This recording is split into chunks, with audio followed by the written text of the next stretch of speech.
আসসালামু আলাইকুম, সবাই কেমন আছেন? আজকে আমি লুডুস রান্না করছি। খুব সহজ এবং মজার এই রেসিপিটা আপনাদের সাথে শেয়ার করছি। লুডুস তো আমরা সবাই কম বেশি খাই, তাই ভাবলাম আজ রান্নার ফাঁকে কিছু কথা বলি। লুডুস রান্না করা খুব সহজ। প্রথমে আমি 2 প্যাকেট লুডুস নিয়েছি। প্যানে সামান্য তেল দিয়ে এর মধ্যে পেঁয়াজ ও কাঁচামরিচ কুচি দিয়ে হালকা ভেজে নিয়ে এর মধ্যে একটি ডিম ছেড়ে দেব। ডিম, পেঁয়াজ, কাঁচামরিচ কুচি ভালো করে ভেজে নিয়ে এর মধ্যে সেদ্ধ করে রাখা লুডুস ছেড়ে দেব। এভাবে নাড়াচাড়া করতে হবে। লুডুস সেদ্ধ করাটা স্কিপ করেছি, সব কিছু ভিডিওতে দিলে ভিডিওটা অনেক বড় হয়।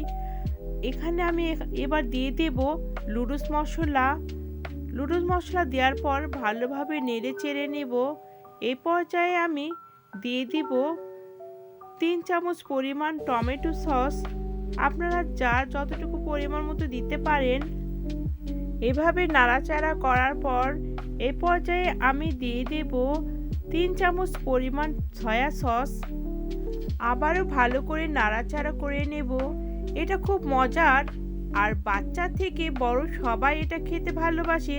আপনাদের পরামর্শ দেব, রান্নার সময় সব উপকরণ একসাথে রেডি রাখলে কাজটা আরও সহজ হয়। আজকে রান্না এখানে শেষ হলো। গরম গরম পরিবেশন করুন আর উপভোগ করুন পরিবারের সঙ্গে। প্রতিটি স্বাদেই থাকুক আনন্দ আর ভালোবাসার ছোঁয়া। দোয়া করবেন, নতুন রেসিপি নিয়ে আবারও হাজির হব।